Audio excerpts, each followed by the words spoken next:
In this video, I will talk about conflict and struggle, and I will use my new method. I will begin by talking about logic, and then about an encyclopedic view, namely to apply the fundamental logical determinations to the whole structure of being, the whole process, all the layers of being. And I recommend that you should watch my 3 videos or 4 videos about what is being, pure nothing, and becoming, because the fundamental determinations of being and everything which comes out of being or comes out of nothing are contained in these videos. But I will comment a passage from the Science of Logic, the shorter version, about becoming. I read in German and then I translate. Werden ist der wahre Ausdruck des Resultats vom Sein und Nichts als die Einheit derselben. Es ist nicht nur die Einheit des Seins und Nichts, sondern ist die Unruhe in sich. So, becoming is the true expression of the result of nothing and being. Becoming is the truth and the result and the dialectical expression of the unity and virtual difference of being and nothing. And it is not only the unity of being and nothing, but it is the Unruhe, the restlessness, the restlessness. So at the beginning, if we might speak of the beginning, at the core, at the root, at the fundamental level of being and nothing, from which everything else unfolds, including what people call God, there is Unruhe, restlessness, because there is a contradiction, a unity which is differentiated within itself. And then I continue. So die Einheit, die nicht bloß als Beziehung auf sich bewegungslos, sondern durch die Verschiedenheit des Seins und Nichts, die in ihm ist, in sich gegen sich selbst ist. So this unity of being and nothing at the fundamental level is not only unity, which is not only relation to self without movement, bewegungslos, but a distinction within the unity, which brings about movement and sich gegen sich selbst. So it's self-opposition, self-contradiction, and this self-contradiction, this restlessness at the core of being and nothing, which produces becoming. There is ontological instability at the root of everything, at the root of God himself. But also there is a will to find stillness, calm, peace, if you will, but to find stability within this ontological instability. And this attempt to find something which is still, calm, peaceful, fixed, stable, but the failure and the attempt again and again and again is what produced the logical development, because Dasein, werden, which is becoming, is not, it becomes, so it is unstable and it produces Dasein, and Dasein is being with negation, and the negation of Dasein is Nichtsein, but Nichtsein ist Dasein itself, so Dasein is itself and it's not self, so that's how it produces something and something else and infinity, etc. But because each subsequent category of the logical process which unfold is unstable and self-contradictory, it is forced to develop, to grow, to evolve, because it is moved by Unruhe, by restlessness. And this is what produces the logical development and all the categories that we use to think about the world and about ourselves. And so that's what drives the process further. And now, to illustrate in the realm of in the realm of the encyclopedic. I will just express the brief determinations just to illustrate. In the realm of physics, which is logically structured because it obeys mathematical laws, so even modern rationalist, atheist, physicists agree that the physical world is ordered mathematically.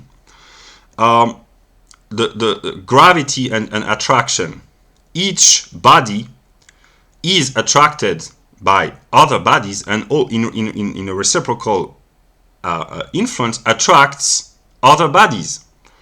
To illustrate, I chose one example.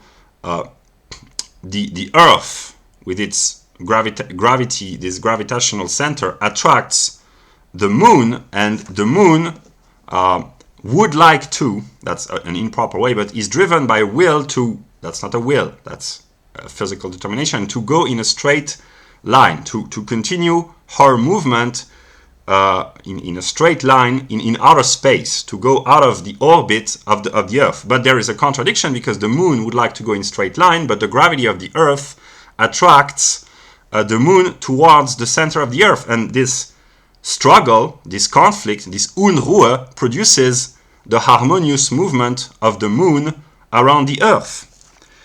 And if some clever person said, this conflict between the Moon, who is trying to escape the attraction of the Earth, and the Earth, which is trying to attract the Moon, it has to stop.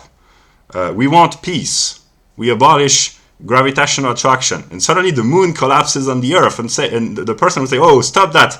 Conflict again, conflict. I don't want the Moon to crash on the Earth. So that's an illustration that's stupid, but that's profound also, because the rotation of the Moon, and of all celestial bodies, but just this example, the rotation of the Moon around the Earth is a product of instability, but it is an instability which has found a harmonious movement. And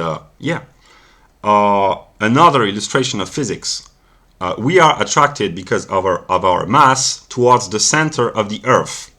And the reason why we do not go through the soil and sink into the core, the core of fusion of the Earth, is because the atoms of our feet exert an electromagnetic repulsion between the atoms of the soil and our atoms. So that's why we are not falling into the ground, and that we can stand still, relatively, because there is a conflict between repulsive forces at the atomic level.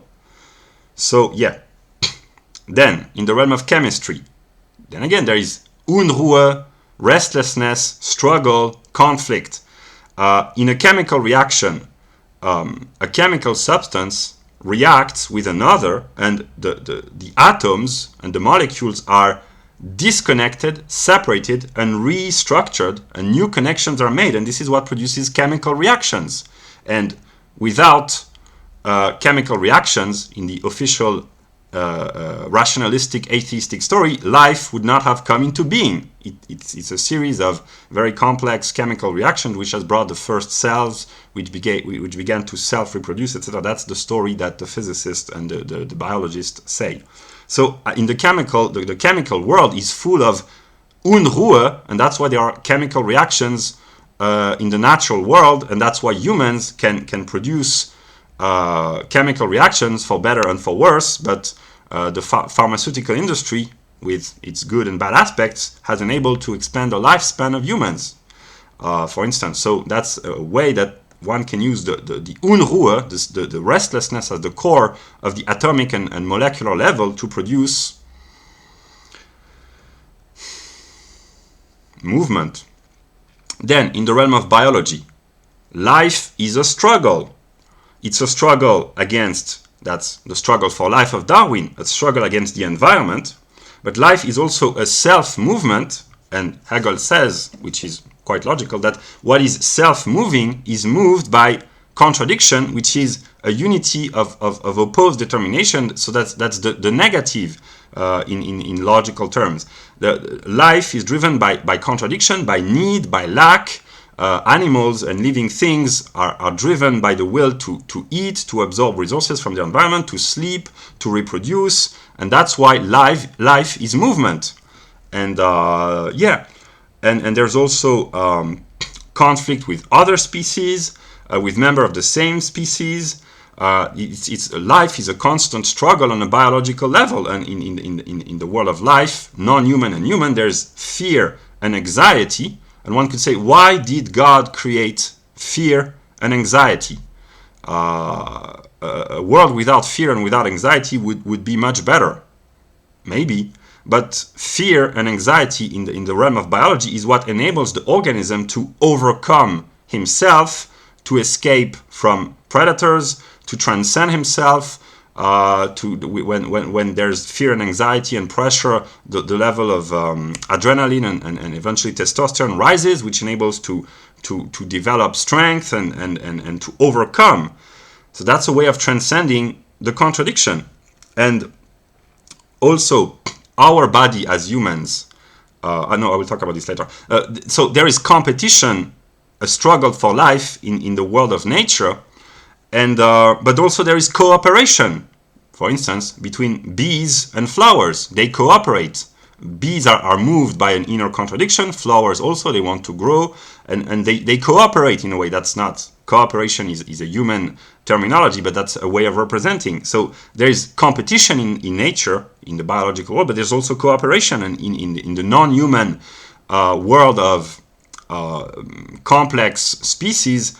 There is social cooperation in ants or bees, etc., etc., and in the highly complex organism between parents and offsprings, between sometimes members of the same species, between the various members of social species of animals, etc., etc. And competition, modern biologists know that cooperation with members of the same species can enable to be more competitive against other members. So competition and cooperation are united by a will to solve the contradiction, the inner Unruhe, restlessness. So yeah, and then the official story says that this biological process produces humans. So in the realm of anthropology, I will make the connection between biology and anthropology. Our body is in a constant struggle against the environment. For instance, just to regulate the temperature. When the temperature is too cold or too hot, the body we do not consciously experience this when we feel relatively okay, but our body is in a state of constant motion and struggle to keep the temperature at the proper level so that we might speak and think and walk and live coherently. And when quantitative determinations of the external environment or the inner regulation of the body trespass a certain quantitative limit, we feel disease, illness, sickness, pain, suffering, but it's a warning that our body gives us to say something is wrong. You have to do something. You have to go to the doctor. You have to stop doing what you're doing. You have to stop the bleeding if you're bleeding, whatever. So no one enjoys pain except the masochist, but it can be a help in a sense that if on a biological level we were absolutely not aware of pain, we would bleed to death. If we cut ourselves, we would die of infection or bleed to death because we would not be aware that that our body is being hurt. If no one likes to have a toothache, but if there was no pain at all and the tooth got infected, you would die, or it would be even worse. So I'm not saying that it's good, but I'm trying to imagine God trying to create a world and trying to regulate as best as he can the contradictions. So yeah. But in the realm of anthropology, of course, we have tribal warfares, historically, violent wars between various tribes with extermination of the opponent males and rape of the women or capture of the women. But the counterpart is also the attempt to solve the contradiction is the unity between families and the tribal units, the sense of belonging, of community with the members of one's tribe. But the more you feel connected to your own tribe, the more the other tribe is seen as an opponent or an enemy. So the more the identity is strengthened, the more the difference is made manifest. And in our context, our day and age, that's the question between racism and anti-racism. That's a contradiction.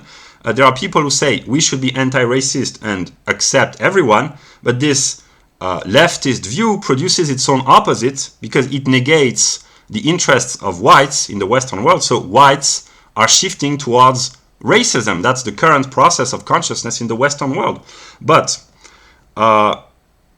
historically, the process of mankind has been an attempt to enlarge, that's a quantitative determination, to extend as far as possible universal human rights. Especially in Western civilization, the attempt has been to consider that all humans share the same universality, which is mankind, and to extend universal rights to the whole of mankind. That's a Christian and European idea.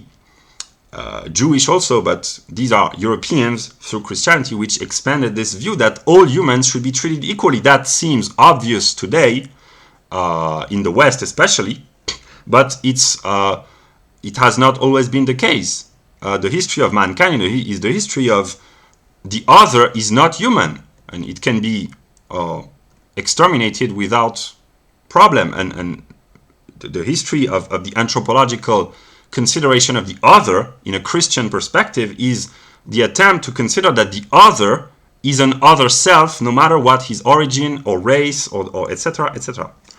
Then we are still in the we are in the realm of subjective spirit. The determination of consciousness, that's from the Hegel's Encyclopedia. Consciousness here is, Hegel knew this, it's a struggle for recognition. Men, humans, and mostly males, but human beings in general, but mostly males, but females also, but it's more strongly developed in men, are in a constant struggle with one another to gain recognition, to gain acceptance, respect, admiration, domination, and power by their peers, and to be in order to be admired or respected or to dominate, there has to be another, and you have to see yourself reflected in the other by mutual respect, mutual admiration, or one-sided admiration, or mutual domination. It seems quite difficult. There's always one who dominates the other, and in the end it's God who dominates everyone. But yeah, but this struggle for recognition that every human feels as soon as he becomes conscious. The young child wants to have the recognition of his parents or the one who bring him up. The students wants to have the recognition of his teachers or of his friend. He wants to be accepted. Everyone is driven by this will to be recognized, to be accepted.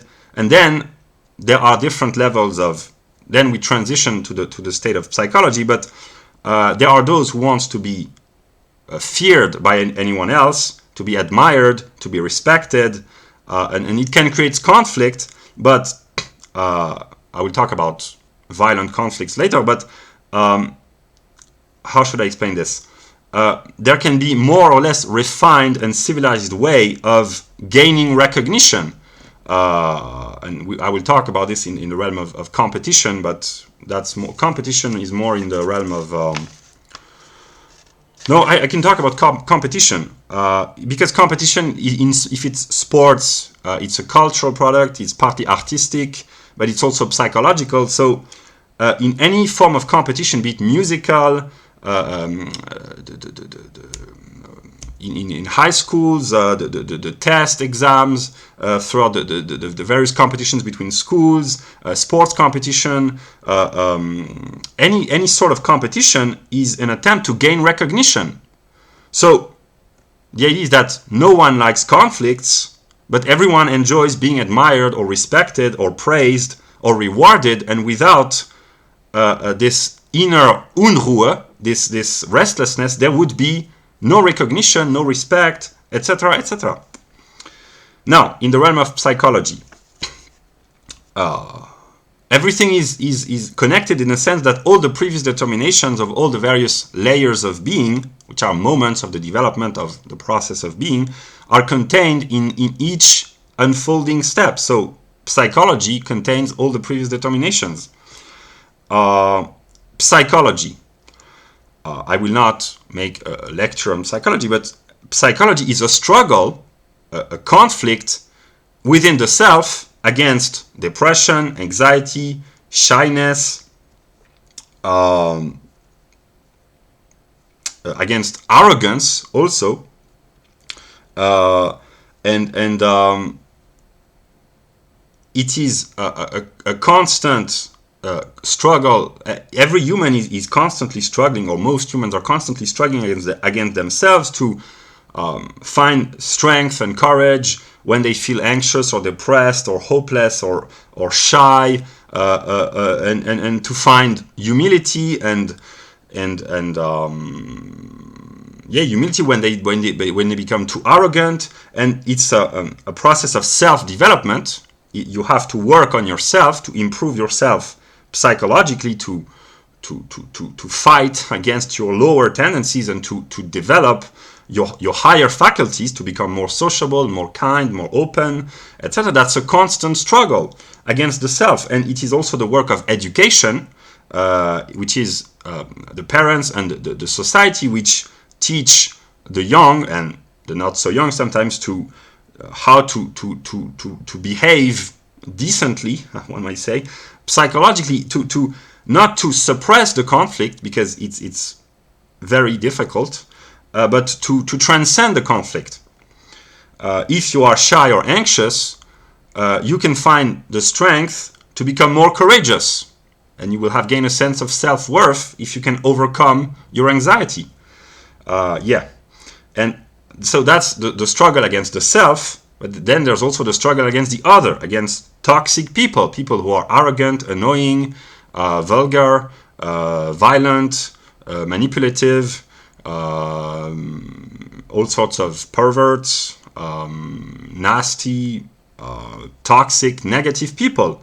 And that's a struggle against them, which can degenerate into violence. And that's also a struggle against the self, to try to accept the other in spite of his flaws. And that's a constant struggle. That's the whole difficulty of living together in a social environment. And also I noted that in the realm of psychology, the social tendencies are different in males and females.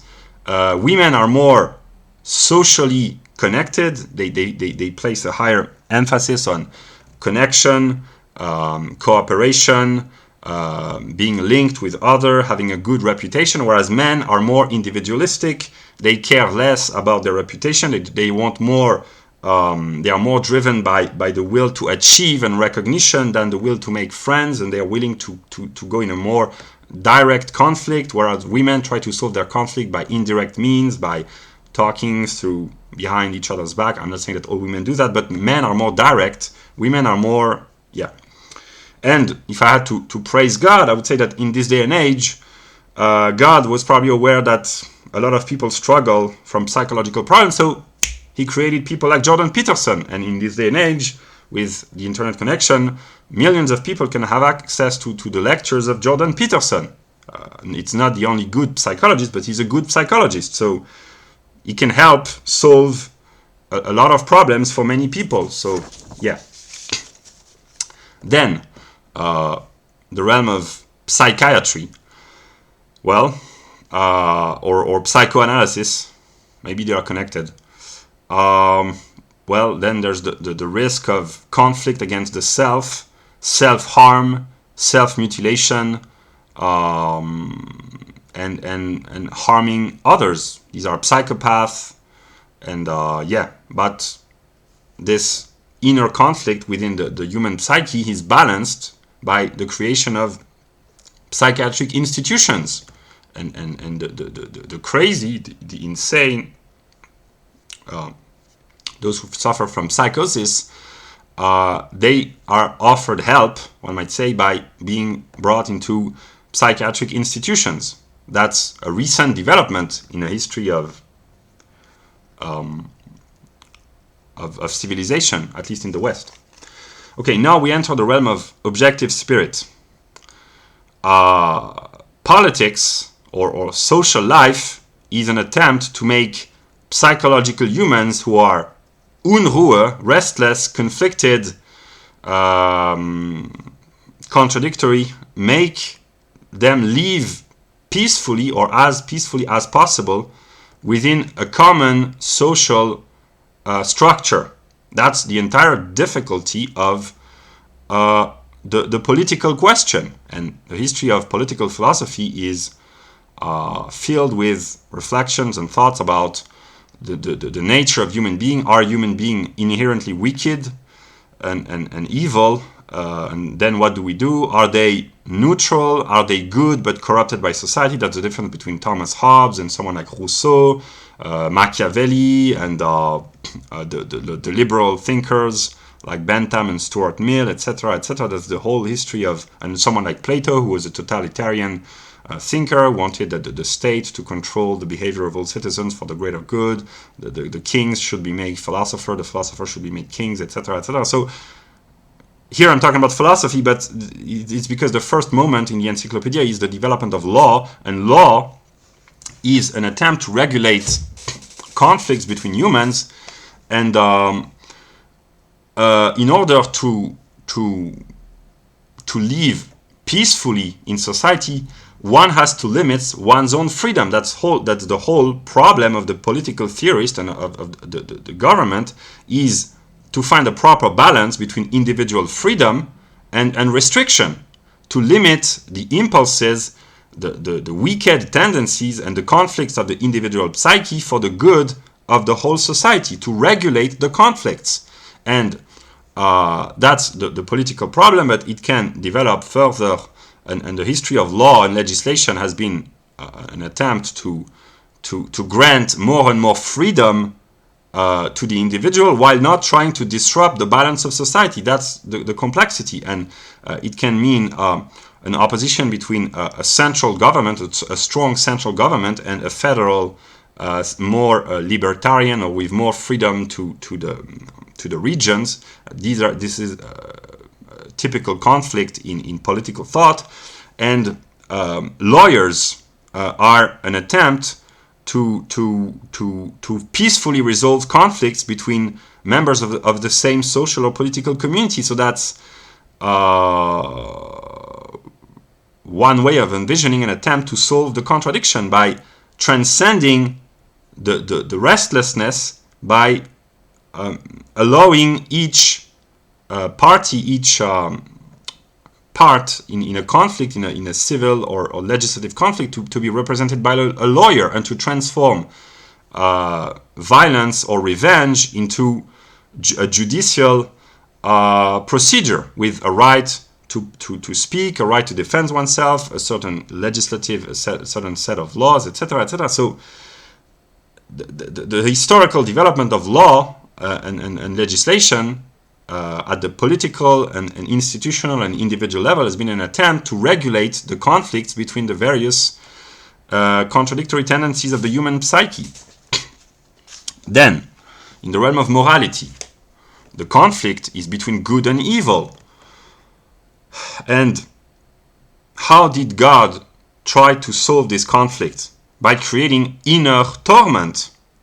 I know that every Christian is tormented within, and every white person also is tormented by feeling guilt, shame, embarrassment. The sociobiologists say that it comes from a natural determination, because those who felt these feelings had more opportunities to be reintegrated within the group and to live more often. So whether you adopt the sociobiological atheistic perspective or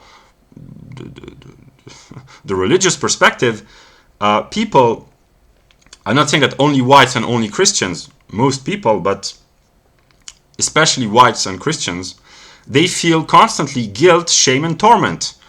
Because historically, white and Christians have done a lot of harm to the world, and that's maybe why they feel so guilty today. And those who do not feel inner torment, like, for instance, right-wing whites in today's West, those who do not feel guilty of being white, they do not feel guilt and shame and embarrassment on an inner psychological level, but the way God tried to compensate, if he did this intentionally, was by shaming them publicly. They are hated and despised and rejected by everyone else. So they do not feel the conflict within, but it comes from without. So in either way, they cannot escape torment. So yeah.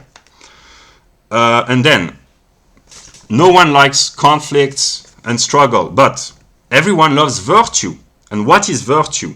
Virtue is a constant struggle of the self against the lower self. Duty versus the lower tendencies. And without conflict and contradiction, there would be no virtue. There are people, many, one would say not enough, but there are some people who are naturally good, spontaneously good. They are kind, they're compassionate, they're tolerant, they are good people. But there's a difference between being good and being virtuous, because you can be good naturally, spontaneously, because you are born this way, and your education, your upbringing, your psychology, your social education, whatever, made you being a naturally good person. But there are those who are naturally evil or naturally wicked, and those people, in order to do some good deeds, they have to struggle against themselves, and this struggle against the self is hard, it's painful, it's costly, but this is what produces virtue. And courage is a virtue which is universally admired, but it's very rare. There are very few people who are really courageous. There are various degrees of courage, but courage is not easy.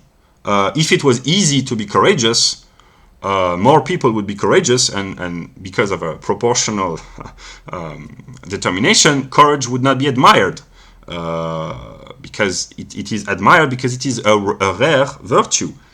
And courage requires to confront one's own fears, one's own lower tendencies. It is very difficult.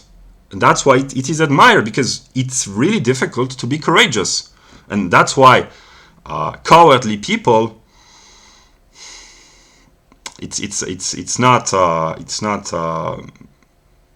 pleasant to be a coward, but yeah, it's difficult to be courageous. So yeah, it's a constant work, a constant struggle against the self. So yeah, then we enter the realm of Sittlichkeit. Marxism says that the history of economics is a history of class struggle, and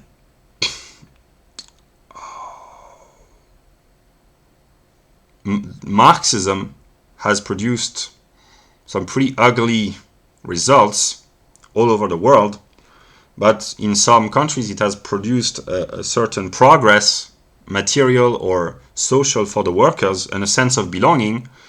And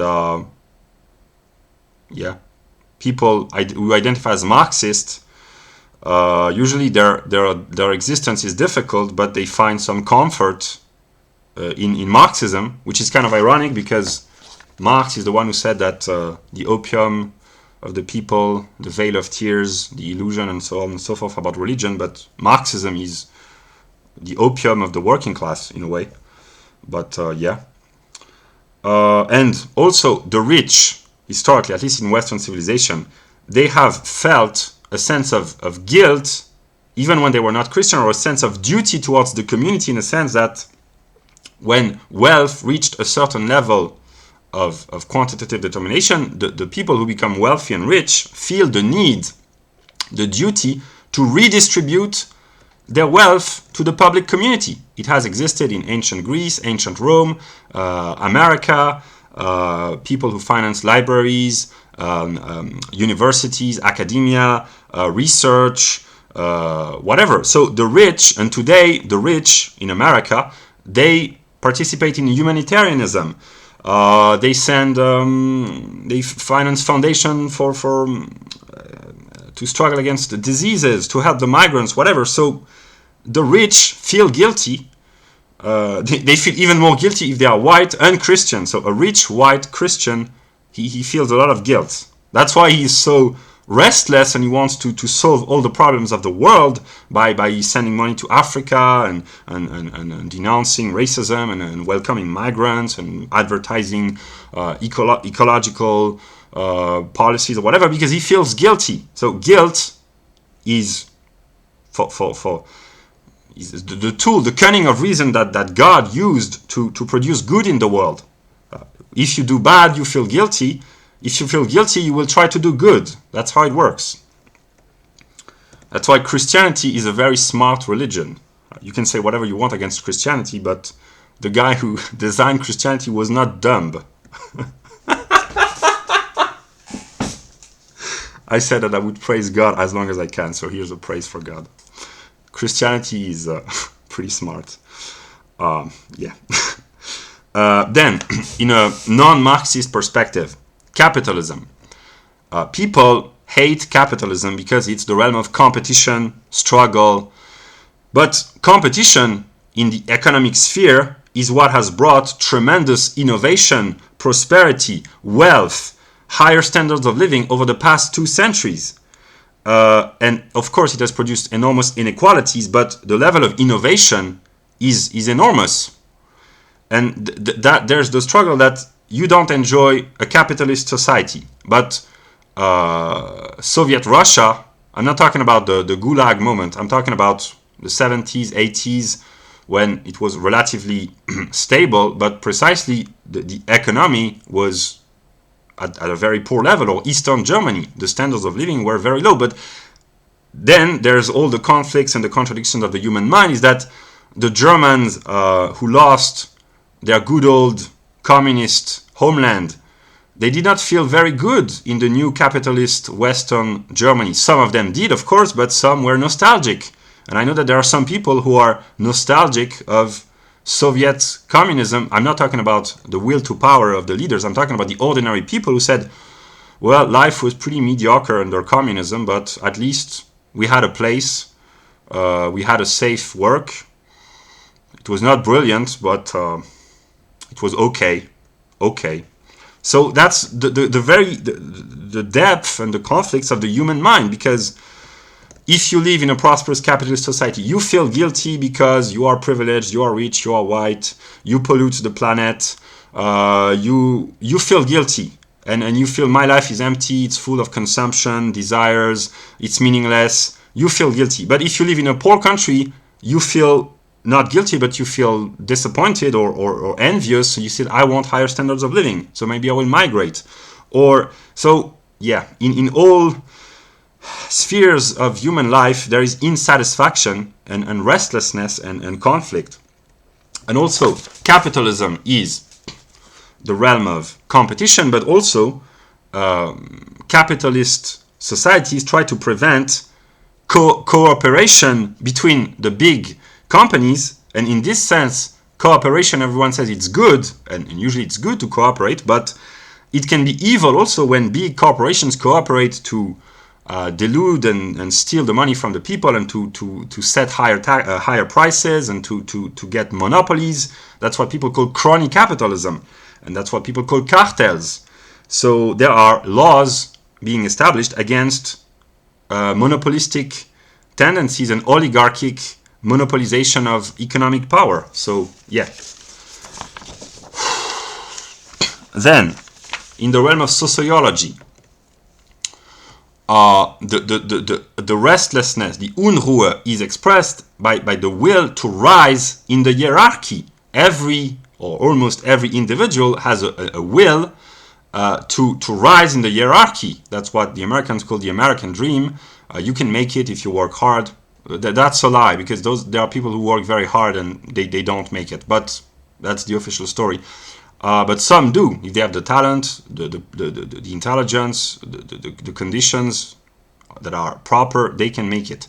But sociology is a struggle for prestige, status, dominance, People want to distinguish themselves from those they think inferior by exterior signs of wealth or prestige. You dress differently. You have different kind of occupations. You have different different way of talking. You meet different people. You go into different places, and you try to imitate the class, the social class, which is just above you, and you try to distinguish yourself from the class which is just below you. And this process of imitation, driven by will to have prestige and recognition and status, is what makes the sociological process move. And so I wrote, God uses human selfishness and pride to produce public utility. Yeah. And then also in the realm of sociology, politeness, which is a refinement of civilization, is an attempt to solve the inner contradictions of the various human psyches.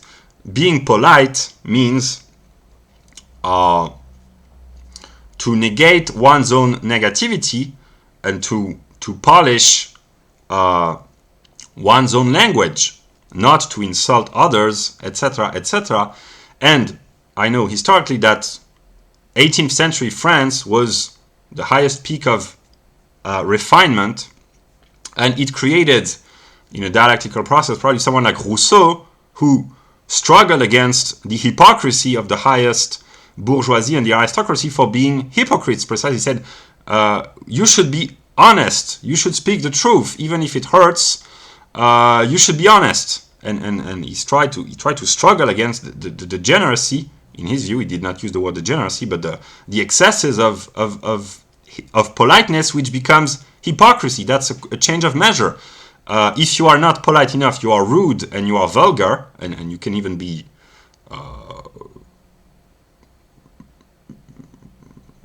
annoying.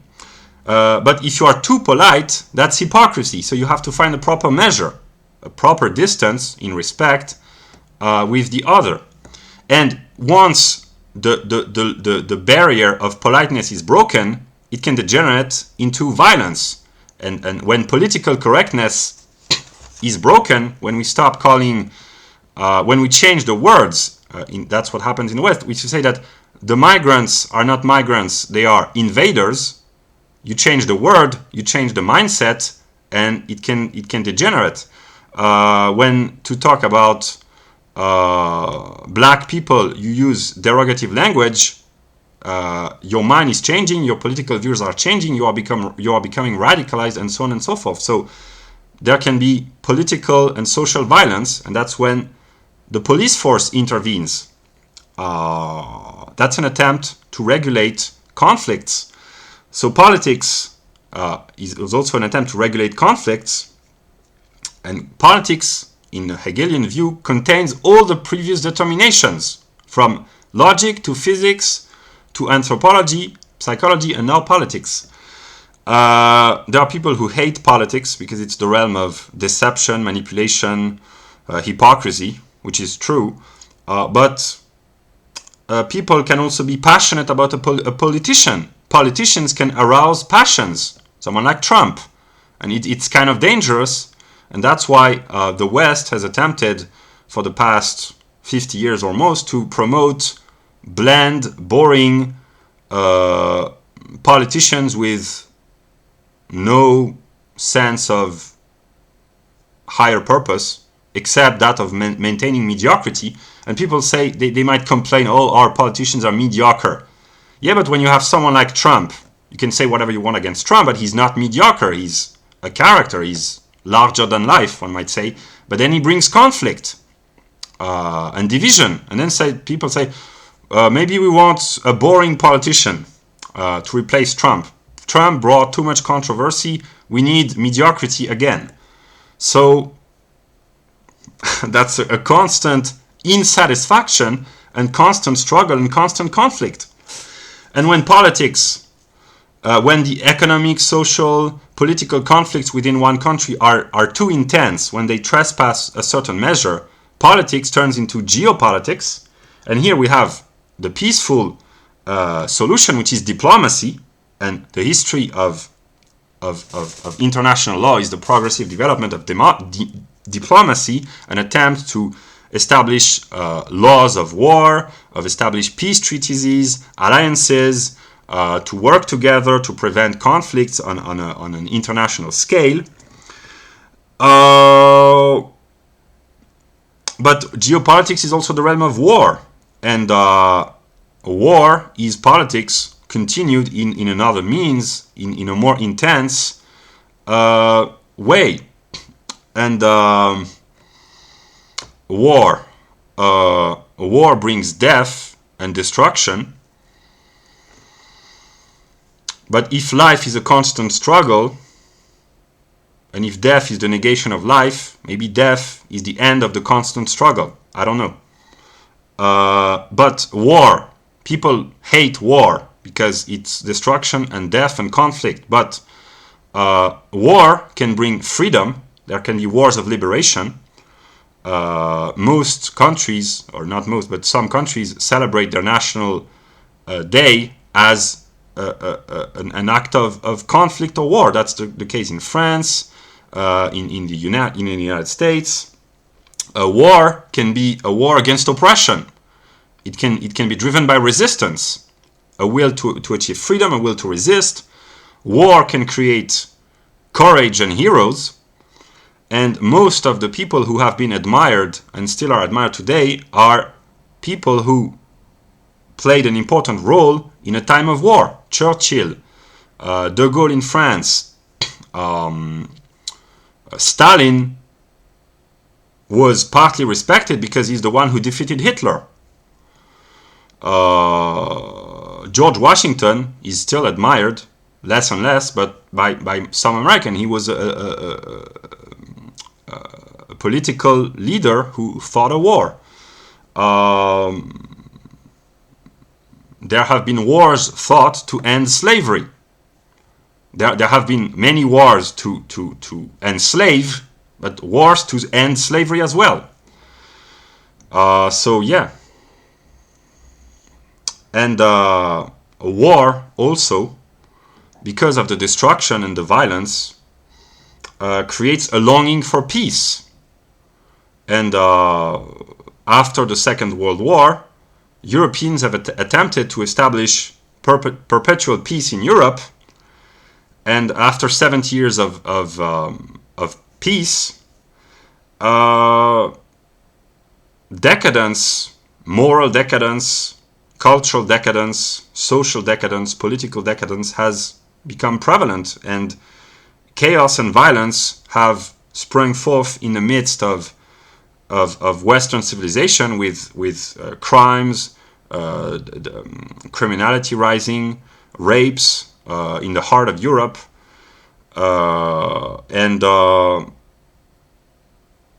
this peace creates its own opposite, namely a rise of a radical right, which wants not consciously necessarily war, but they want manly traditionalist values to fight against the decadence brought about by 70 years of peace. So that's the whole tragedy and the whole complexity of existence, namely that satisfaction cannot be found consistently, because each stage dialectically produces the next stage, and the conflict goes on, and the will to solve the conflict and to establish ontological peace, which in the realm of politics is political peace, is renewed again and again. And the Germans, Kant wrote a treatise on perpetual peace. Hitler said life, basically, it's a perpetual struggle with war. So you have Kant who says perpetual peace, Hitler who says perpetual struggle, and eventually war, and Hegel who says, I will be the perpetual unity of both. That's Germany summarized briefly. And then the realm of art, religion, and philosophy. In art, well, there are so much books, movies, video games about struggle and conflicts on various levels. I will make two songs by Eminem, Survival and Phenomenal. And religion. One cannot understand any religious book if one does not understand that God, the entity that we call God, whether it's the God of the Jews, the God of the Christians, the God of the Muslims, the God of the Hindus, and even the Buddha, God suffers from all sorts of inner conflicts, because at the root of everything, namely in the core of being a nothing, there's this Unruhe, this ontological restlessness, and it develops and unfolds in the whole sphere of being. And God is a conflicted entity.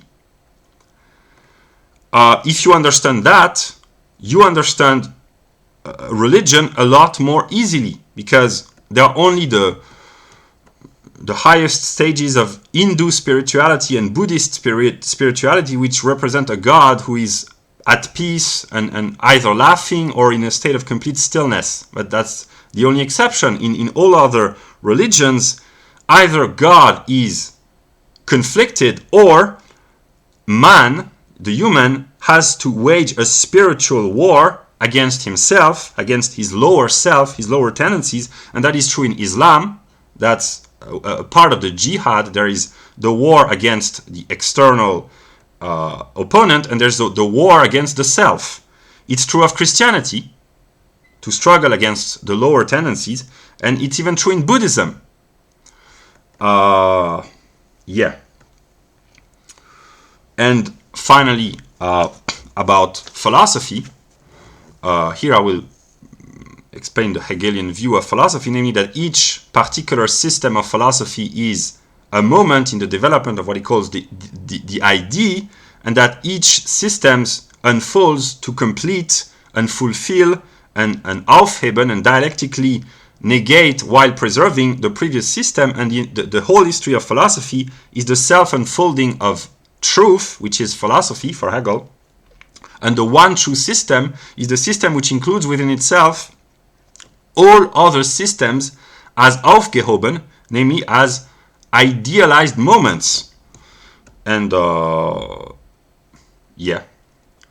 So that's what I could say in 53 minutes. I just tried to explain that if, and I tried to show that in my videos about logic, that there is Unruhe, restlessness, at the core, the ontological core of being and nothing and becoming. It explains why there are so much conflicts in the world, natural world, human world of subjective, objective, and absolute spirit. And there's not just conflict, but there's a constant will to stop the conflict, to abolish the conflict, and to find calm, peace, stillness.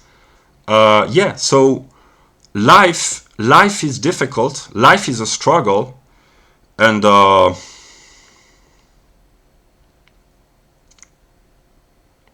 is life worth living?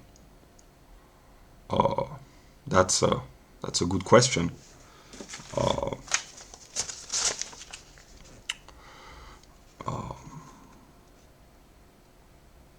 If we have to struggle, we might,